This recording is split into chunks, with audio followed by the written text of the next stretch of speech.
Hey comic book fans, welcome back to Comic Book Corner 2.0, and fans, you're back with me, Mike Spider Slayer, getting ready to do that all-important comic book review so you the fans can make a decision on what comic books to buy.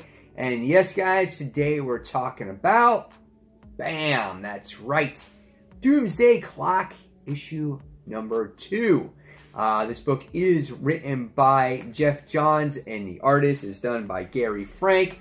The artwork is absolutely outstanding. I wound up getting the cover with Lex Luthor on there. Looks really badass. He's sitting on the desk and he's got this look. He's like, yeah.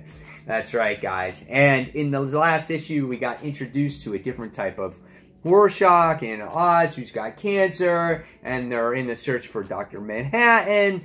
And we see Superman having this weird dream. So what does this issue have in store for us? Let's find out.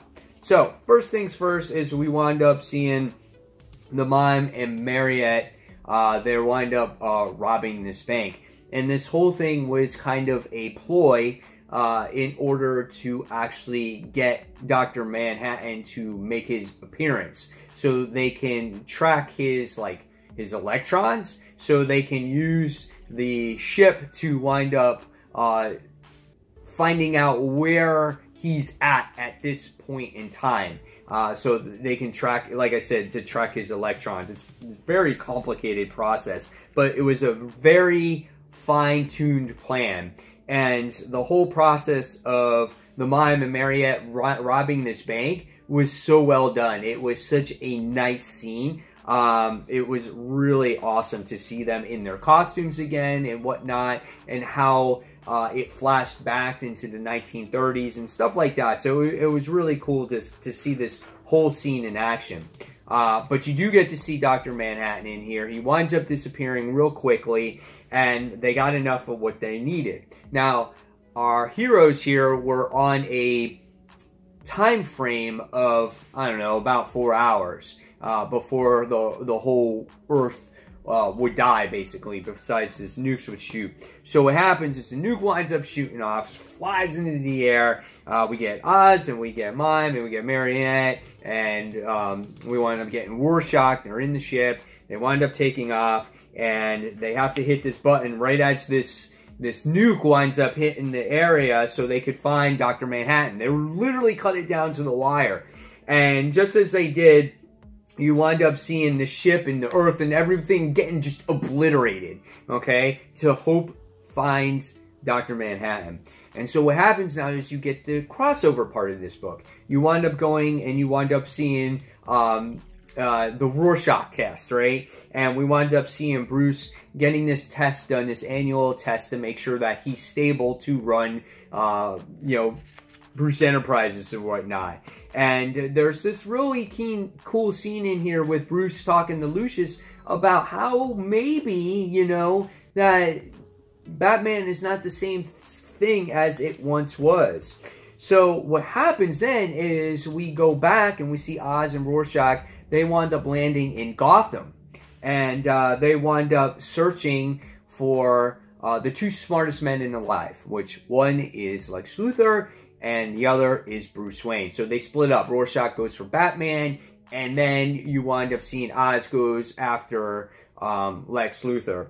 And the way they interact with each other when they meet with each other is pretty cool. It was no fight, or it didn't seem like this alarming surprise. It was just like real calm, cool, and collective thing. And I thought the cool thing was that Rorschach was eating Batman's pancakes in the issue. So that was really well done as well.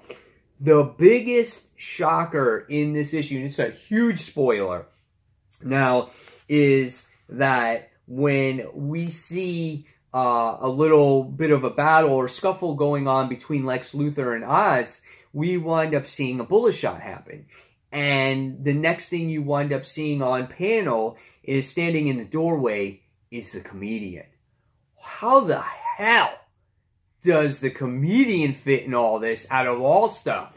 And how did he make his way over here? And what is truly going on in this book? This is where it really begins to make your, head scratch here. You're just like, what's going on?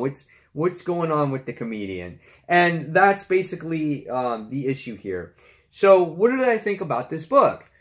I thought this was a really well done chapter. I love how it really kind of continues off of the last issue, and we get to see why the Mind and Marionette were involved in this issue, and the role that they played was just a ploy to get Dr. Manhattan in here because she was pregnant, and they knew that John wouldn't kill her because she had the baby inside. That was brilliant. Brilliant plan, and it shows you how smart that Oz really is, how he planned for all these types of contingencies, whether it was the ship, the travel. He studied Bruce Wayne. He's a very smart character. He's brilliant. And I love, you know, how he's still dealing with his cancer at the same time. It will be interesting to see if the cancer kills him while he's on, you know, this Earth and you know, regular everyday DC superhero Earth or whatnot. So really well done. Artwork was top notch. I had a blast with this. Jeff Johns is doing a really nice job at not really convoluting things at this point, and it's blending the two universes nicely together. It stays true to the Watchmen form, and it was really cool to see how Gotham and the Watchmen's universe is very similar in many ways, very dark and people protesting, and it was really well done. So at the end of the day, I got to give this book probably a 4.5 out of 5 stars. This is really good. This is 2 great books I've read so far at this point in time, and I can't wait for more, guys. So in the comments below, tell me what you thought of this book. Were you just as excited as I was when you got done reading it? And fans, as always, thank you so much for watching Comic Book Corner 2.0. Don't forget to like this video, subscribe to the channel, and as always, fans, I'll see you in that next comic book review. Take care, guys. See you soon. Bye.